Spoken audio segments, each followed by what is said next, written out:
Hey folks, it's your pal Mike Shea from slyflourish.com and twitter.com/slyflourish here with another episode of Sly Flourish's Lazy DM Prep.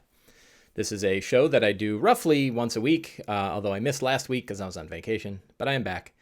And in this show, I go through the 8 steps from Return of the Lazy Dungeon Master, which you can see over there. Oh, I can't even move my hand in the right way. We go through the 8 steps of Return to the Lazy Dungeon Master while I prepare for my weekly game. In this case, it is Tomb of Annihilation. Today, I also have some other interesting things to show that we will get to in a bit, including the Return to the Lazy Dungeon Master soft cover and hardcover book that will be available soon. And let's see if I can switch over to it, the Lazy DM Workbook. Which the interior is fully complete, and we are now working on the cover. So when the cover is done, we should be able to release this soon. It has gone through layout and editing a couple of times, and it's pretty solid. So expect that pretty soon, the PDF of that pretty soon, and then the hard copy of that soon as well. So we will go through both of those today as well. In fact, what the hell? Why don't we start with some of that? If you happen to be in Twitch chat, please say hello. Let's see, pop out my Twitch chat so I can see. And if you have any questions about anything, the things you're seeing, Step Back History is here. Hello, sorry I wasn't here last week. I don't know what you guys did with yourself. Hopefully something useful.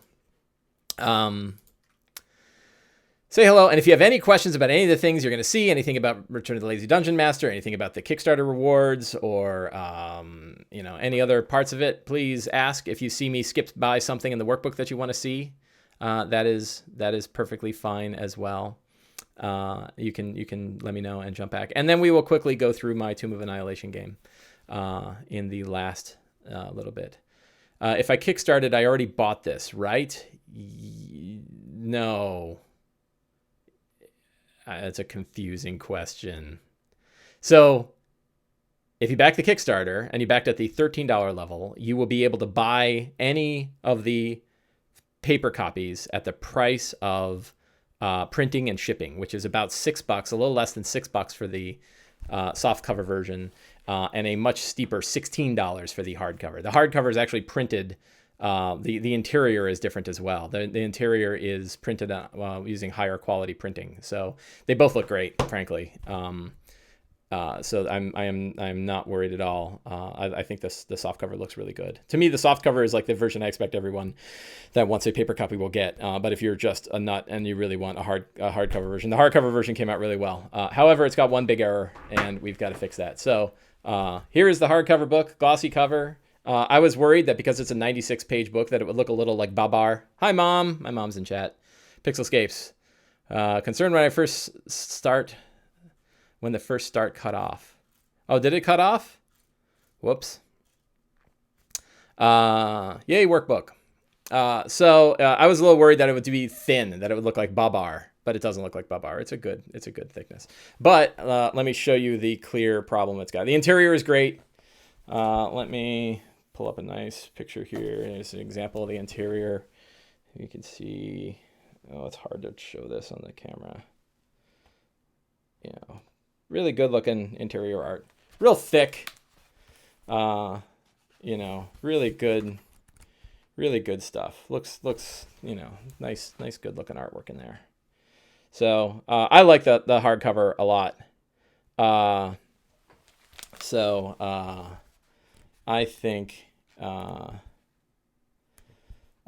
it came out very well. But the problem that I ran into is the spine. As you can see, the spine, I won't use the royal we here.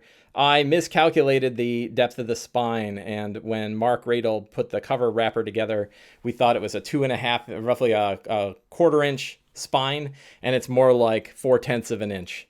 So we have to redo the spine so that the wrap works nicely, because as you can see, it wrapped poorly on the spine. And given that people are going to be dropping $16 for a hard copy version of this, we want to make sure to get it right. So that means Mark has to send me. Mark is working on tons of stuff. So hopefully he'll be able to get that turned around quickly. And if he does, then we will have to do another proof, which is like a 2-week turnaround. It's a long time to do these hardcover versions. So the hardcover is going to take a little bit of time. Expect a couple weeks at least for that. And that's just because whenever you're doing a hard copy proof, you have to, get it, look at it, see a problem, fix the problem, send it off, go through the process again, print, get another proof comes back, all the shipping time back and forth, and that takes a long time. It's a lot harder than doing a PDF, which is why I much prefer working in PDFs. The softcover version, the good news there is they print these faster. This version had a bit of the same problem. As you can see, the spine was too narrow, and the wrap of the back cover, which is a good looking back cover, but the spine wrapped around to the back cover wrapped around to the spine. So we had to redo that. Mark already redid that one. It looks, the version looks better. Actually, the text on the spine will look better as well. And that one we ordered new proofs, and they should be on the way. And I expect those to be pretty good. So I'm hoping to have the print version of the soft cover ready hopefully within the next week. That's optimistic. That's an optimistic. I actually ordered 14 copies, so I'm going to give it to both of my play groups and say, look through this and see if you see a problem, and then give them a few days. And then on the assumption they say, yeah, it looks good, we like it, then I will make it available, and then people can order it. So that will be good. And that will be available if you didn't back that version of the Kickstarter, or you didn't back the Kickstarter at all. You'll still be able to buy it. I think it's going to be $13, $12 or $13 for the softcover version. Yeah, despite my spine wraps, I am a positive contributor to humanity. That is nice. So yeah. All right. So let's talk about the workbook. So the workbook was the Kickstarter backer. Oh yeah, my mom. Think I'm a miracle. That's very nice. In her humble opinion, sweaty miracle is what I am. So the workbook was a Kickstarter reward. This was the stretch goal. So I knew I wanted to do, when I was thinking about like, okay, I want to do all of these things, by the way, and almost any idea I've got come from when my wife and I go for walks, and we talk about D&D all the time. We're both D&D nerds. And I say, okay, so what's next? We did Fantastic Adventures. That worked well. What's next? And I said, I think I really want to do a new Lazy Dungeon Master. And we came up with a whole bunch of different titles, settled on Return of the Lazy Dungeon Master. Which is good because you don't want to do Lazy Dungeon Master 2 because then people get confused. Do I need the first one? Blah, blah, blah. And in this one, you do not need the first one. You can just read this one. However, you read the first one, it's good too. And some people actually like the first one better, which makes me sad, but such is life. I'm glad they like something I do. So the question was, when I do a Kickstarter, what stretch goals do you want to do? And some people have been doing no stretch goals Kickstarters, where they're just like, we're building this thing and it's going to be done, and there we go. And there's definitely like Kickstarter stretch goal problems where you overcompensate. Like you're like, oh, money is great, and if I get all this money, I'll be able to build stuff. And the truth is, like, building stuff is hard regardless of the money. So you don't want to overdo your stretch goals. So I tried to make a stretch goal reward that I would be able to do, and we came up with a good one, I think, and now you will see the results of it. So it was originally be like, let's do 6 pages of, 6 pages of updating the, back when I did Fantastic Locations, I had sort of a DM sheet, and I said, let's do like 6 pages that are like the DM sheet, but sort of expanded. And I also wanted to do, like, I know the original Lazy Dungeon Master had a bunch of random tables in it, and I like those. So I said, we'll do some random tables too. And then I thought, well, what if we actually came up with these ideas called Lazy Lairs, which are like sort of like Fantastic Locations. We also call them Sly Flourish's mundane locations. And these are normal places you would run into in your typical fantasy RPG that are mapped with nice maps and have flavor text so you can read them aloud, but don't have any monsters and don't have any story. And that way, if you need a place, you've got a place. And I tried to pick 10 locations that I thought were the most common that you would run into in a D&D game. Dungeony kind of locations where you'd want to map. So not like an overland woods or anything like that. Although that could have been a good one, now that I think about it. But we did 10 other ones, so I'll show those to you. So the workbook came out too. The stretch goals, of course, blew off the charts. And eventually I just said, okay, we're done. No more stretch goals. This is as much as we're going to be able to do. And the end result is a 50-page workbook that's got lots and lots and lots of stuff. The workbook will be also available in PDF and softcover. It will not be available for the Kindle because charts and tables are too hard to do in the Kindle. So it's just PDF and softcover, I think. And you can't do an audiobook of it either. And there won't be a hardcover version because it's only 50 pages. And I believe I'm 95% sure that it's going to be staple bound so that you can fold it back. 50 pages is kind of a lot. It's 25 leaves. I think that's staple bound. You can do that staple bound, and we're planning to do it staple bound. So that should be really cool. That way you can fold it around and it'll be real lightweight and you can throw it in your bag. That was the idea. It's like, this is the thing you grab when you're going to go run a game. That's the intent.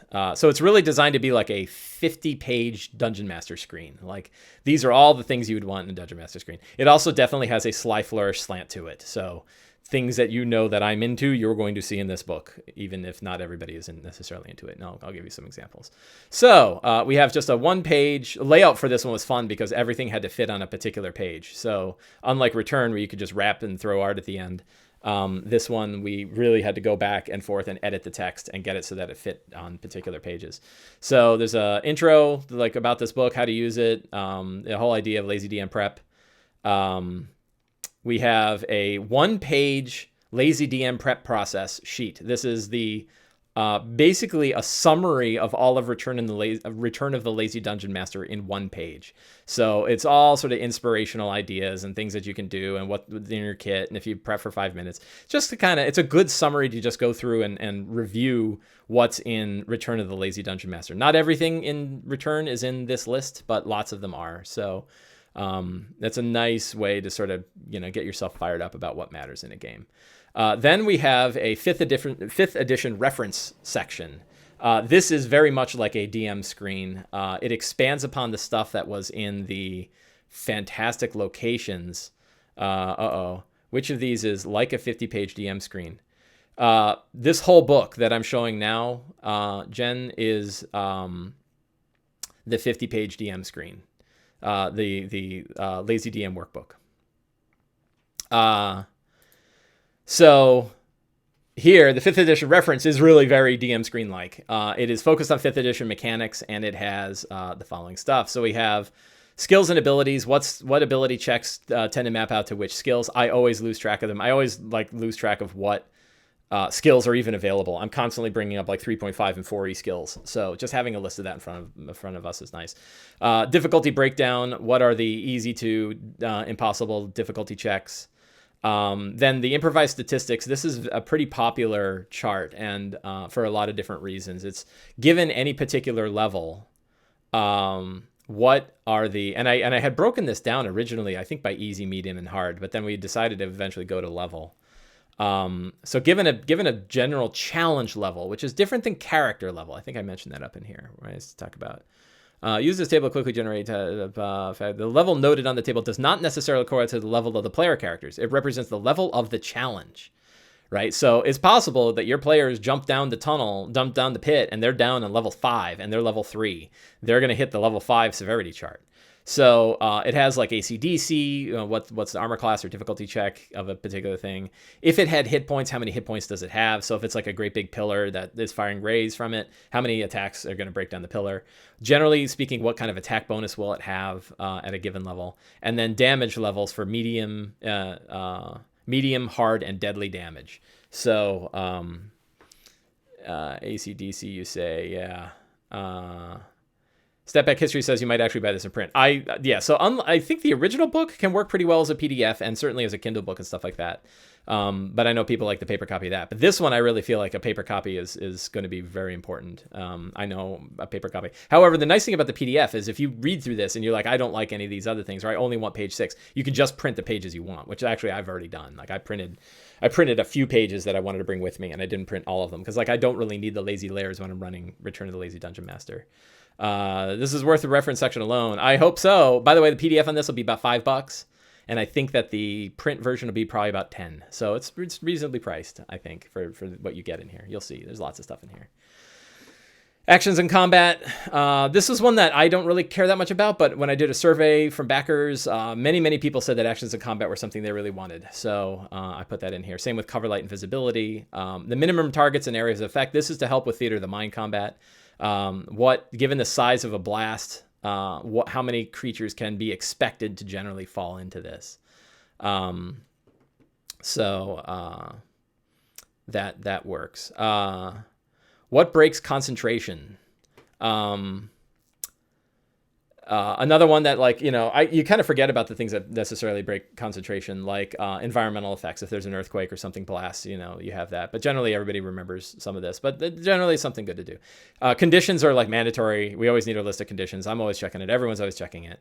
Exhaustion levels can be an important little bit of reference. And then we get into some of the more sly flourishy kind of stuff. So quick encounter building.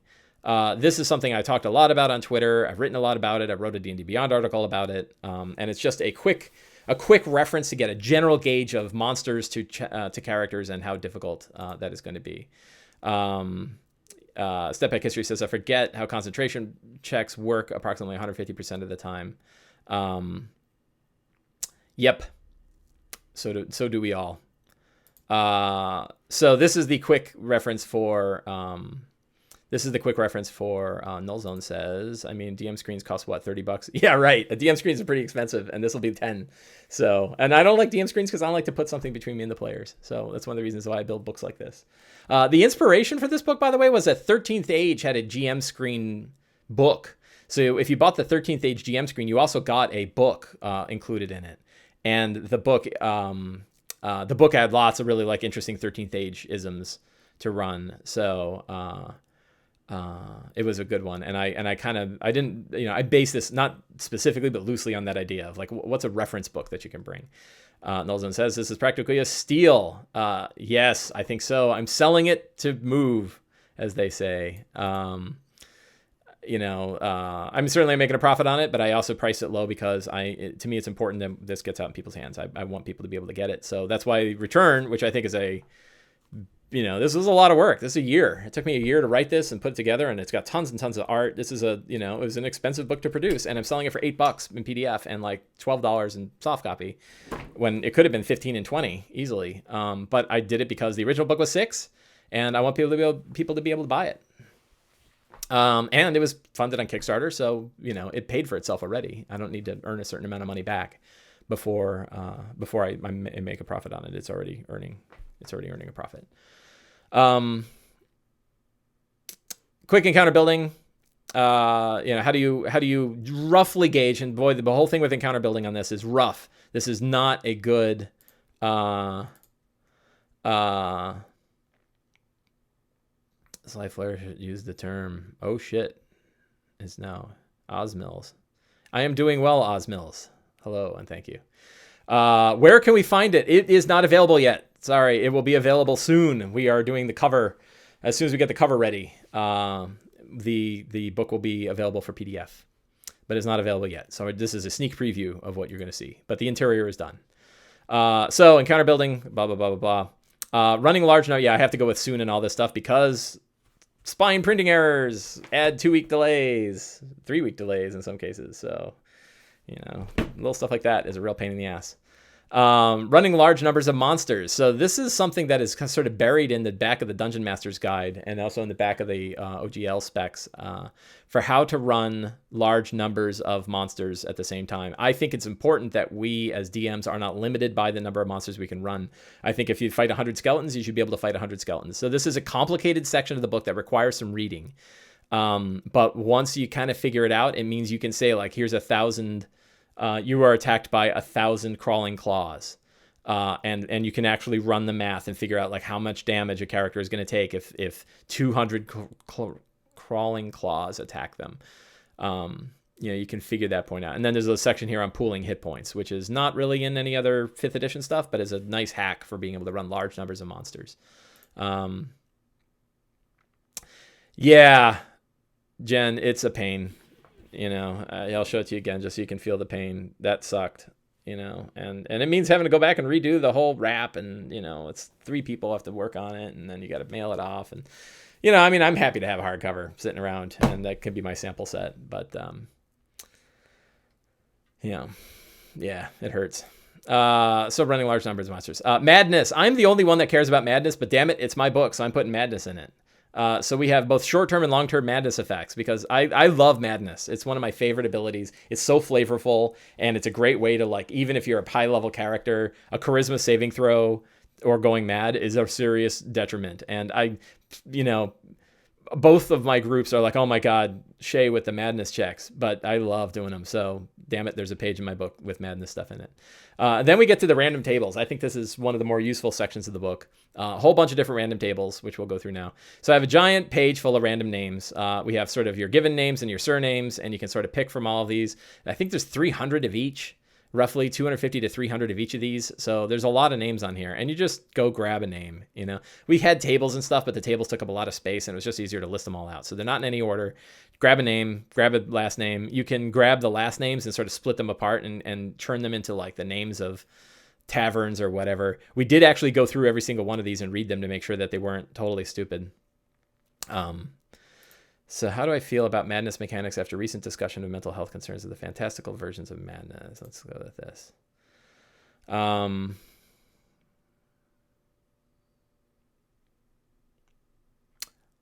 Osmills, I have no answer to that question. I haven't given. I don't have any feelings about it. I am not. I am not an expert in that topic, so I don't know, and I haven't really heard any conversations about it.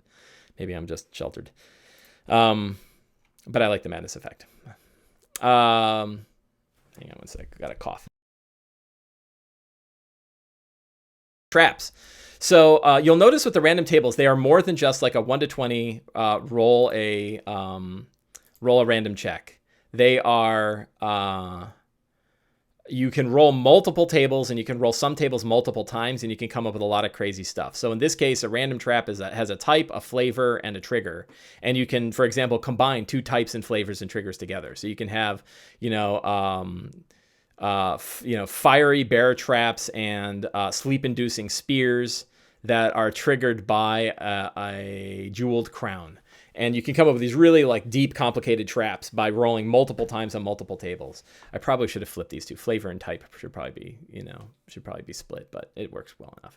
And then we added the damage severity by level chart that we had in the earlier one, and the DCs, so that you have all of the information you need to run. Almost, it's not quite infinite, but it's like 20 to the 5th power or something like that. I think it's 20 to the 5th for the number of combinations on this. So lots and lots of different, and then if you have different levels, then it's as good as infinite. It's millions of different traps you can generate with just this page. And then if you add a third or fourth, if you want to put 3 traps together, well, then it's even higher. So then you're in billions, I think. Math is hard. Let me pull up a calculator just so I can, because I'm a nerd. 20 times 20 times 20 times 20 times 20. So it's 3 million different ones if you do 2 types of traps with 2 different flavors triggered by a single thing. If you do 3, it is 1 billion, 1.2 billion different traps. So that to me is kind of fascinating. If you want to have a triple trap would be like acidic spike chains and psychic bear traps and a freezing rolling ball triggered by an onyx demon skull, right? 3 different flavors, 3 different traps with a single trigger. There are 1 billion combinations with just one page of traps. So that's why I like having these the combined nature of these things, is that one page can give you nearly infinite variety of things that occur. I have random monuments done the same way. So we have a condition, an origin, a unusual effect, and a type. So you can have like a divine obsidian archway, or an ethereal rune-scribed ship. And then you can add in another unusual effect. So this is 20 times 20 times 20 times 100 combinations. I know you guys just want to know exactly how many you get with this. Clear. 20 times 20 times 20 times 100. So 800,000 different types of random monuments you can generate with one page. So again, and I love these. I use these all the time. Whenever they're walking around in Chult, you just sort of pull out a metallic, undead, charming skull. Really cool. Yeah, these random monuments, this is like how to create a fantastic location on the fly. I'm a big fan. I've got a Sly Flourish also. On the Sly Flourish website, there's a generator for something like this, so you can generate that. I might even have one that's specific to Omu. Random items, same sort of thing. We have origin conditions. We have weapons and armor. We also have random. This is a 2-pager. We have mundane items. So you can create a primeval oily sphere, right? And then we also have a list of potential spells. So primeval oily sphere that bestows a curse. So yeah, Pixelscape's only 800,000 monuments. I know. If only you could theoretically wrap another thing on there and get it out to over 1 million. So again, this is a good way if you want to generate unique magic items. So you could have like elven half plate, elven burned half plate, right? Is a kind of a cool item. And then what I really like to do, what I think makes a Step Back History says $10. No, it's $10 for the paper copy, $5 for the PDF. And you only get 800,000 shrines. Yeah, I know. Bummer, huh? On one page. I really like to create a magical weapon and armor that has a spell effect tied to it that works once a day. It's real easy to do. They're really unique and interesting, and they're way better than just like a +1 sword. So you can have your abyssal, your carved abyssal greatsword. It looks like it's chipped out of stone that casts fog cloud once a day.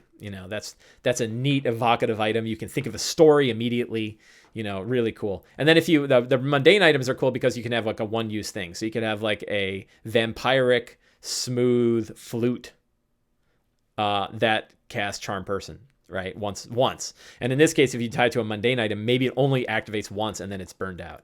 So we have spells that go from real low level spells, usually at least first level. I think they're all at least first level spells. We don't do cantrips. All the way to the most powerful spells, which are like Disintegrate. I threw Disintegrate on there. It's like a really big one. So if you roll 99 or 100, it could be powerful. But then everything in between, all different kinds of stuff. I think some of them are good. Yeah, Shield of Faith is on there. I'm looking for like Haste.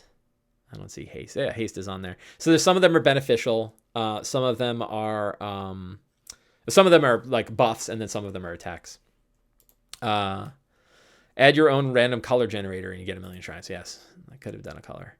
Random town events. This is a fun one that is unique to this book. I did not do this anywhere else. And it was like, if you're in a town, what kind of interesting thing could occur? So I have a mundane event. I have the current town sentiment, current notable weather, and fantastic events. So here's another, what is it? Clear. 20. This is 160,000. Only 160,000 ones of these. So,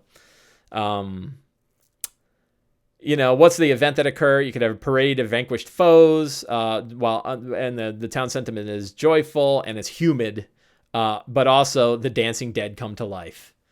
So maybe it's a celebration of vanquished foes and the undead version of the foes arrive. So sometimes you don't need to do these fantastic events very often.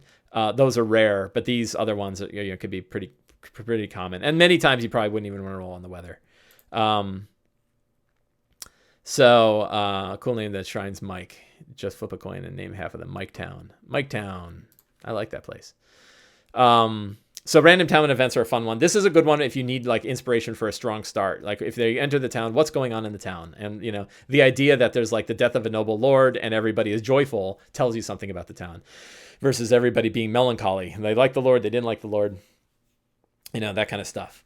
And then the fantastic ones are all pretty extreme. Stars have disappeared, blood moon rises, storm of arcane energy, meteor shower, volcanic eruption, sun does not rise, the lord's castle disappears, all kinds of fun stuff there. So then one thing that is missing from Xanathar's Guide. So the nice thing about this is I built this book after Xanathar's Guide came out, which meant that I could sort of think about the things that Xanathar's Guide, which is really a good DM8 as well. Fantastic random tables in there. The DMG and the Xanathar's Guide are just awesome books. And it was nice that I could kind of like fill in the blanks with this one. So one of the things I put in here that is not anywhere else is the old school Dungeon Master's Guide from first edition style of random dungeon monsters. They have monsters per environment, and they have like Underdark. But I thought, just dungeon monsters. Like this is your, you just want to go randomly build a dungeon and you want to have some monsters show up. What shows up? So I put in the Quick encounter building guidelines in here again. We had the room, and it's just a nice reference. And what you do, this is pretty much operates the same way that it did in the first edition one.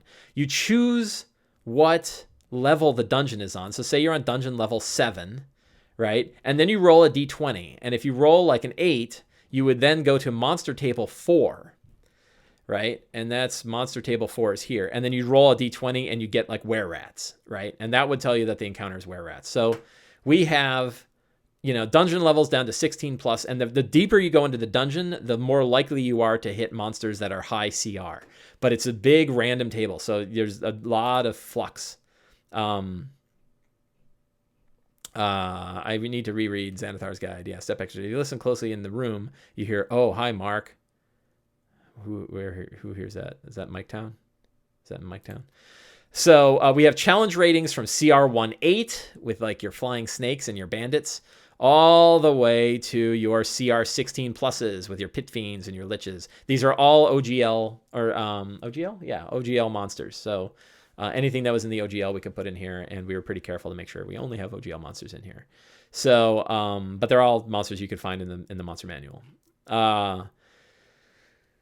It's kind of up to you to decide like why they're there. That's not the point. So this is not an ecological based monster chart. Anything could be in this list, but they are things that you would typically run into in the dungeon monster. So if you think about like the old game Eye of the Beholder, this would be like you're on the 7th level of the dungeon. You roll a 14. You go to monster table 5.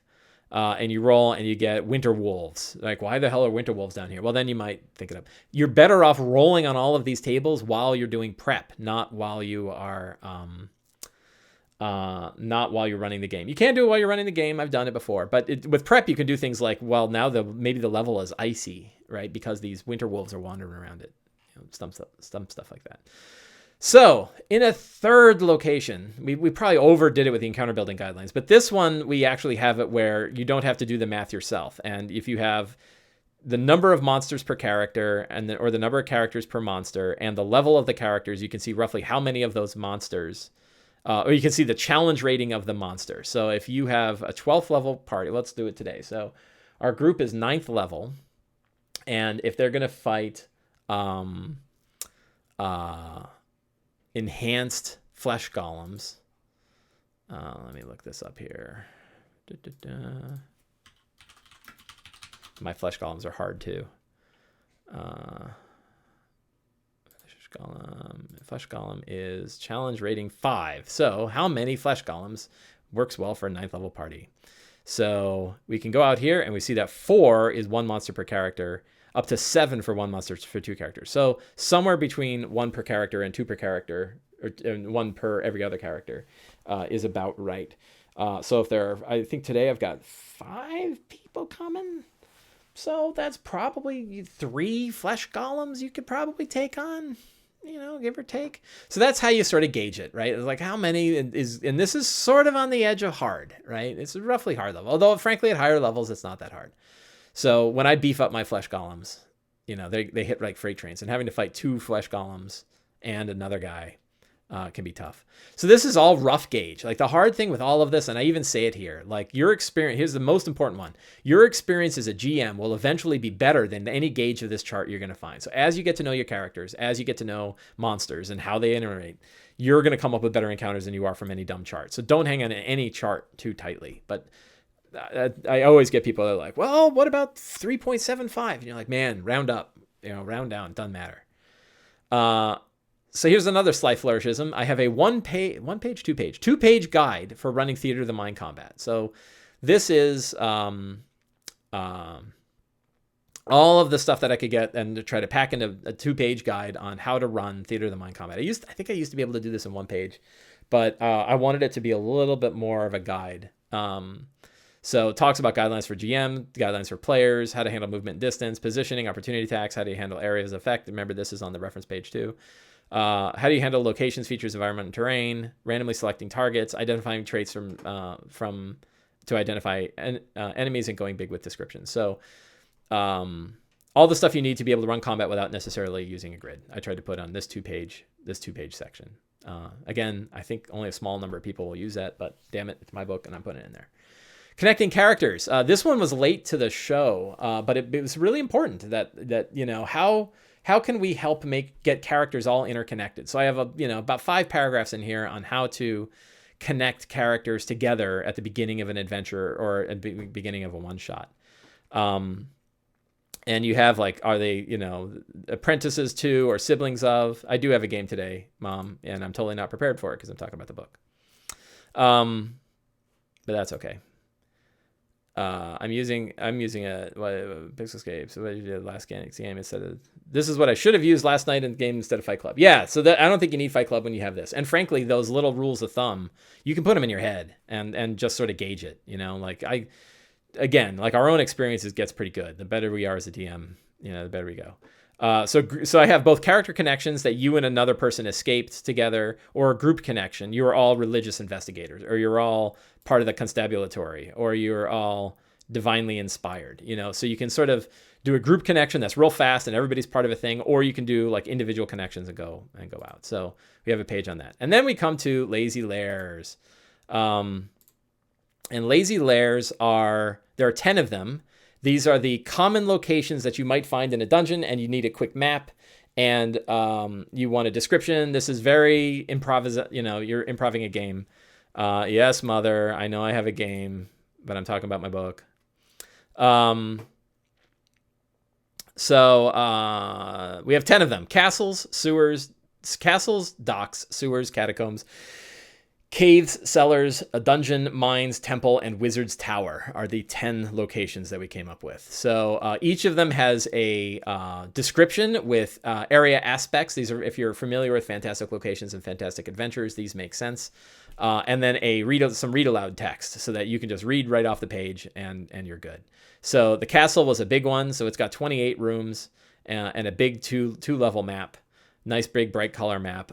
Miska Friedman did this map. And then we have the docks. There's art from Pedro Patier. We stole art from the other book to put into this one when we had the room because the art's so great. So you'll see parts of that. And the docks was another one that was a 2-pager. There's a pirate lady and there's smuggler stuff. And same sort of thing. Nice big bright map.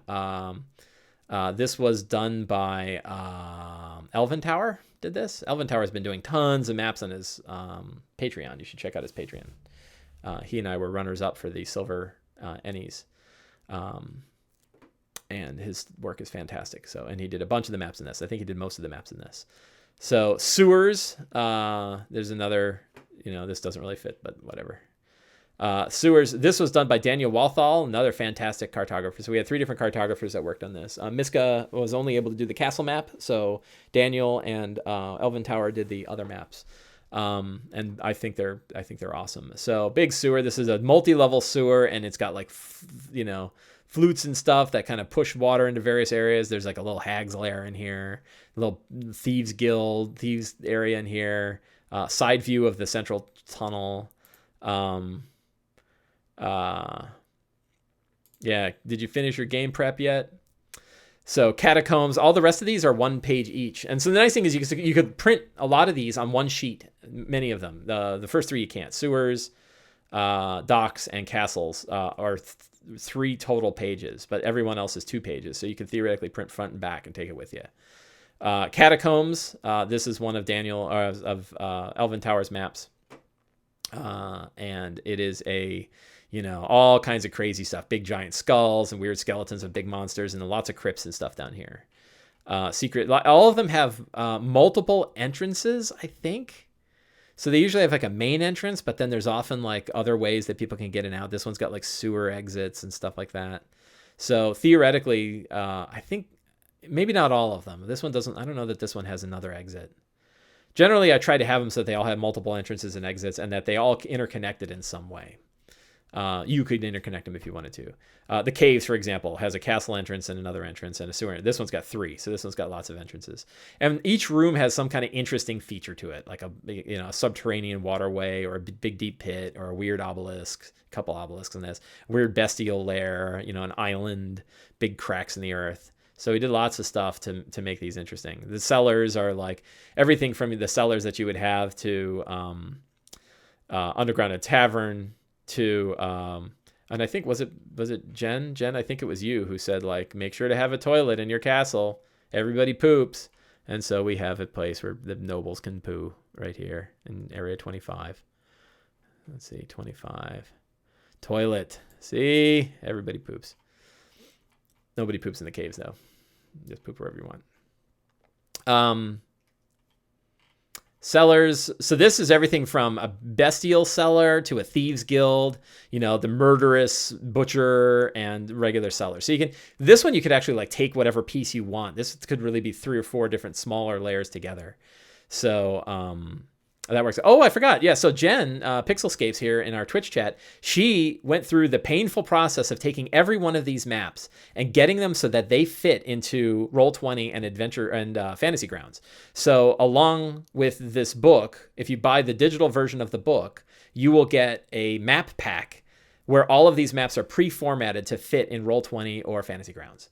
So you can thank Jen in the chat for that. She did all that work, and it was not. I would have no idea how to do that. She was very, very helpful in doing that. Dungeon map here is we're gonna spend this whole day just going over this book. The dungeon map here, another one I think has multiple exits. So this has like a main entrance here and a side entrance here. This is where nobles come down to watch gladiators fight. This is where, this has got multiple ones. So there's lots of different entrances and exits. This is like a new trick whenever I design a map is like, what are the multiple entrances or exits to a map? And that way you're not building it around like a linear path.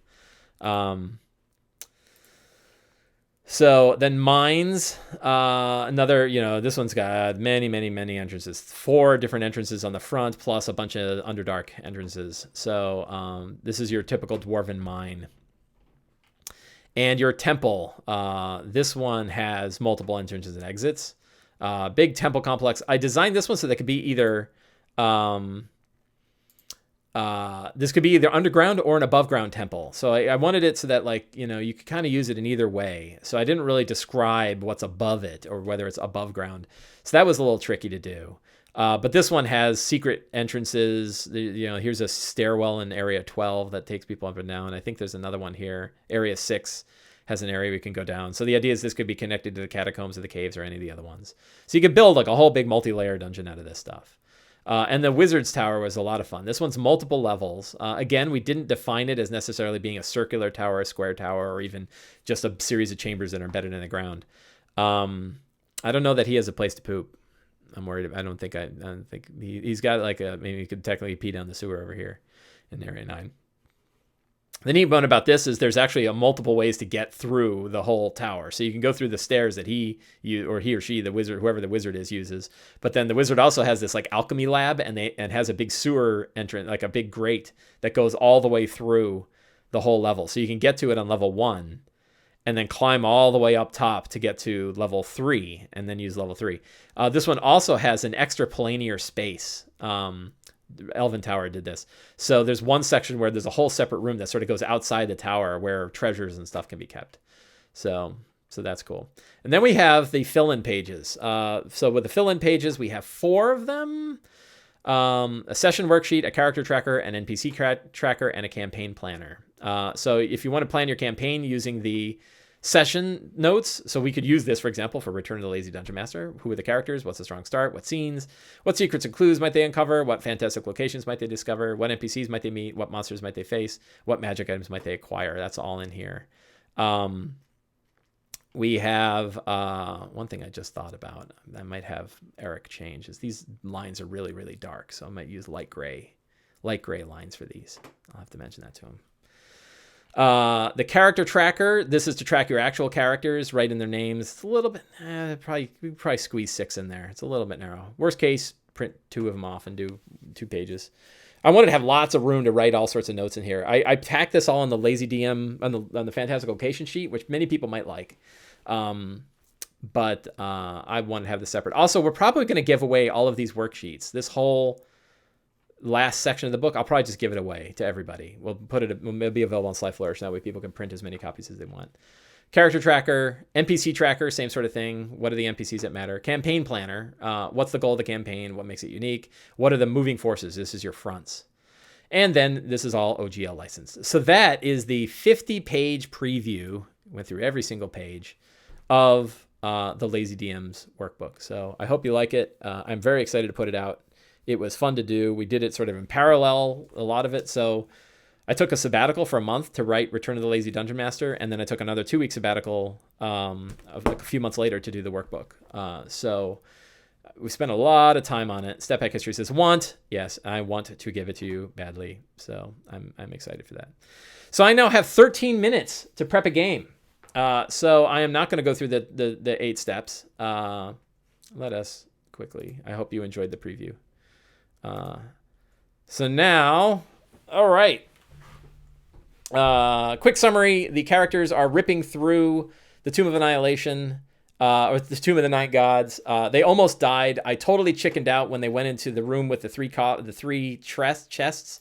And I did not. That's room 16 here on the map. I really didn't want them to get disintegrated and die, so I gave them lots of hints about how dangerous these chests were, and they ended up all surviving. They have covered room 16, 14. They got through room 10. I think they got through room 8. I think they're back here now in room 8, and they just got to room 9. So I don't know about the strong start. I might have a deadly door for this secret chamber here. Speed prep demo. Yes, exactly. How are we going to get... So I think I'm going to put something terrible on this secret... See the secret door between room 8 and room 10 right here? That leads down to Wither's Lair. This is where they build golems and stuff. And I could either let them explore this normally, or I could be mean and put a big deadly trap on it. And I might put some deadly, because it's not like Withers doesn't, like, this is sort of in the background, right? This is where people have sort of hacked the system. Sorry, my boom is going to fall. This is where they've sort of hacked the system. So, I don't know that I want them to easily be able to get down there, and because Withers wouldn't want them to be able to easily get down there. So our start. So quick review of the characters. Smoke, Gabriel. You can hear these all in other ones. I'm not going to go through each one because time is a factor. Ogechi I know is not going to be there, but I think everyone else is going to be there, including Huit Zeline, who hasn't been here in a while. So I'll have to have, like, you know, what happened to Huit Zeline. Strong start, deadly on the door to Wither's Lair.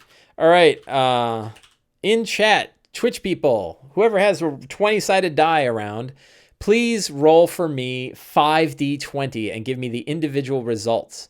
And we will use the Lazy DM's workbook to come up with a totally deadly trap that will be fun. I guess these.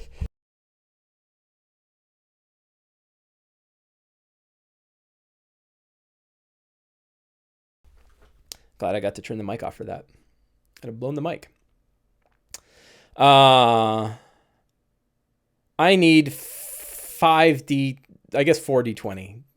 17, 5, 17, 12. All right, so 17 is acidic cages, and we're not going to do 17 again. We'll do 12. Acidic cages and dominating axes. Acidic cages and dominating axes.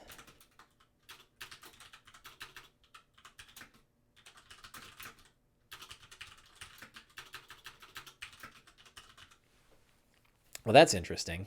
How would that work? Maybe we'll just stick with acidic cages. Dominating axes.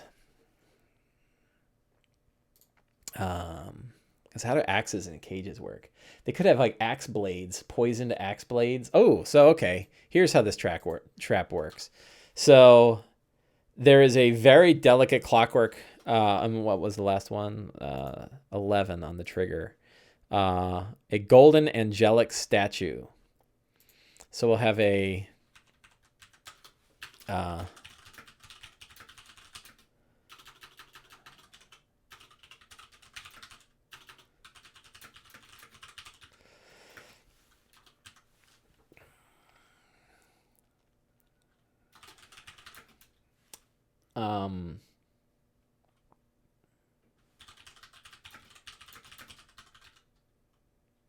it requires celestial blood to pass. On a failure, a big cage surrounds the group that's got axe blades on the inside and cuts them. And anybody cut by the axe blades goes into a frenzy.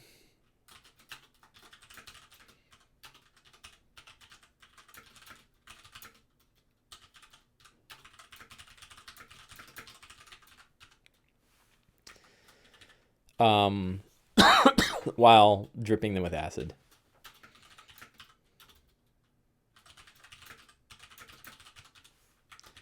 That's pretty awful. That's suitably awful. So we'll see if they can get past that. Scenes that'll take place. There's only one big scene, which is Withers. And Withers, I'm going to make higher level. I almost thought of making him a lich himself.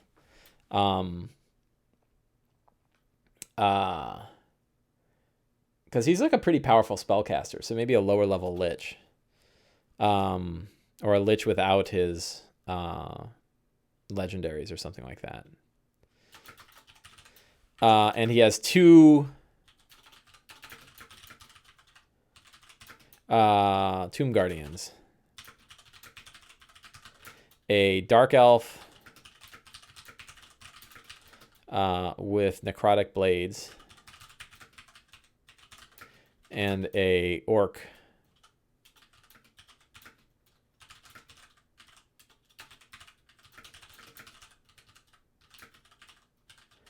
with a stunning warhammer.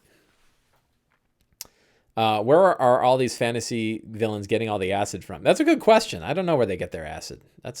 Stuff's not easy to handle.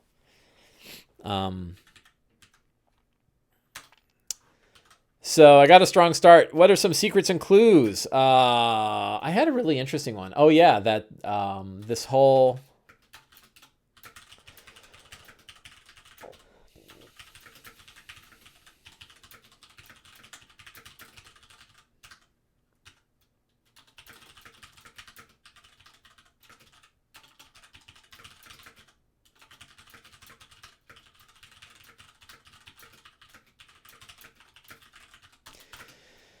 I'm ripping through. Are all these showing up on? Yeah, okay. So I'm whipping through secrets and clues here.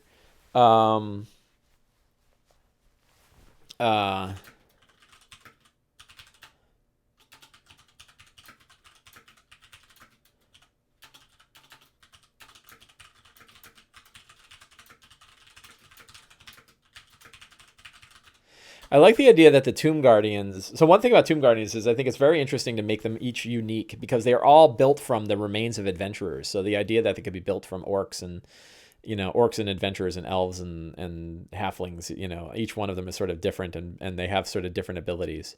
Deals with Black Dragon. Yeah, right. Maybe deals with Jubilex, who is the antithesis of Zugtamoy. Yeah. Where the acid comes from is a big question. Pixelscape says maybe Withers is only partway. Yeah, I think he's a white. He's a white with spells in the book, but he'll just go down 40 hit points. He's just going to drop.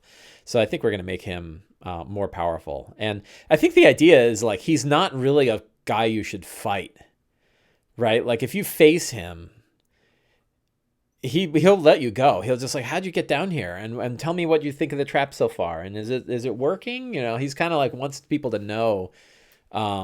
Whether or not his whole thing is operating or not.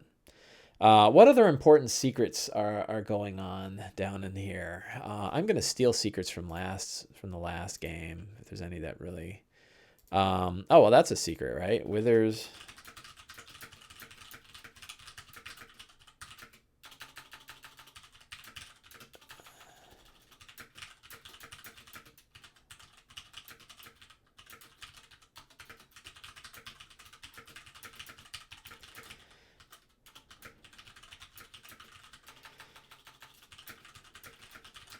God, I can't type.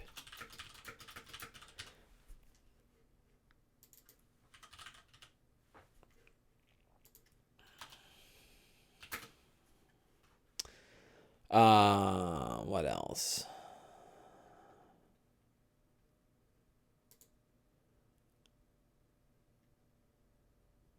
Yeah, a lot of these are still there. Oh, yeah. So they got one of the skull keys. So I think there's 4 skull keys.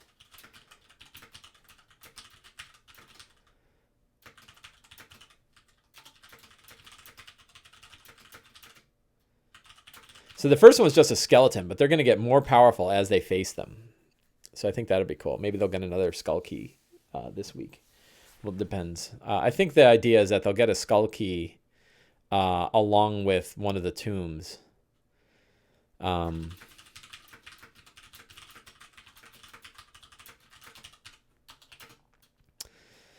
2, 3, 4, 5, 6, 7. I need 3 more secrets, and then I'm basically ready to go. Something about the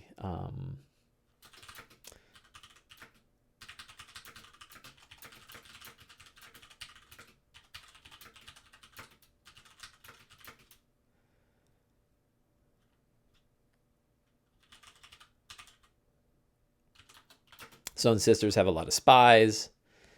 Fill out this card with star ratings.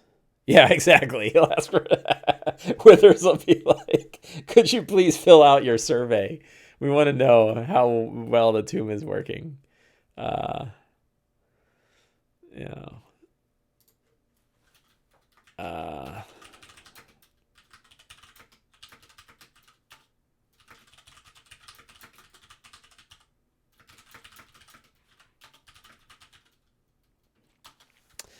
2, 3, 4, 5, 6, 7, 8, 9. One more secret.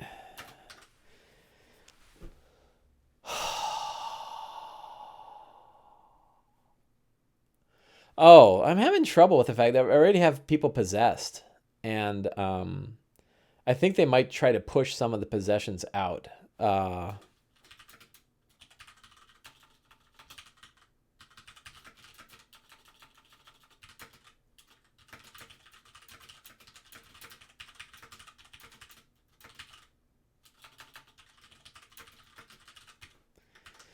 So they can push out a possession if they got one. Like one of them has now a crazy possession where he's nuts. He got the one from Obalaka, I think it is. And it's driving him crazy. So I have a strong start. Right? Strong start is this trap. I know that they might go down and head down to Withers. Otherwise, they're going to wander about. I have 10 secrets. I'm not going to worry about fantastic locations. I'm not going to worry about NPCs. I'm not going to worry about monsters. I'm not going to worry about magic items. So there is your version of 13-minute game prep, because I haven't even thought about my game. So that is, hey, it's good enough. It'll do. Luckily, I'm running a published adventure, and luckily I've already read the adventure. So that's all good. While I'm thinking about it, I'm going to mail this to myself.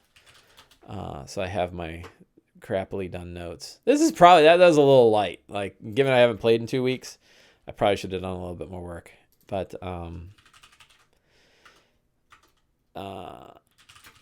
the reality is the book will help me cover through. The players will bring a lot. I know where the game is going to start, and it'll work out. So with that, now that you've had your preview of, whoops, I launched Steam. Why did I do that? I don't want to play Steam. Long preview of the Lazy DM's workbook. I hope you guys enjoyed that. And next week, we will talk more about Tomb of Annihilation. Hopefully, I'll have a little bit more progress on these books. They are slow going. Just for Jen, I'm going to once again show the spine. Look at the spine. It's like half the size it should be. It's a little less. It's like 2/3. Oh, that's so painful. But the rest of the book is really nice. So that's good. I'm really happy with how everything else turned out. The art's good. The print quality is really good. Nice pages. It's like that beautiful off-white, which is great for reading. So I'm proud of this one. But I just wish I could get that spine right. So I'm hoping this week to get the 14 copies of the paper one, and then that one will at least be available.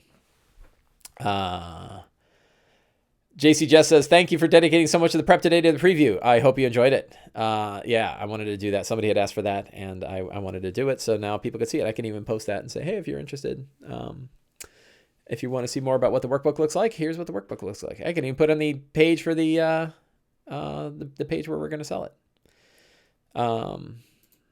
I like that it moderated the word sadists. The best DMs are sadists. That's true. I mean, we're coming up with golden angelic statues where you have to give it celestial blood or throws you into a cage that cuts you with acidic blades and then makes you attack your own party members.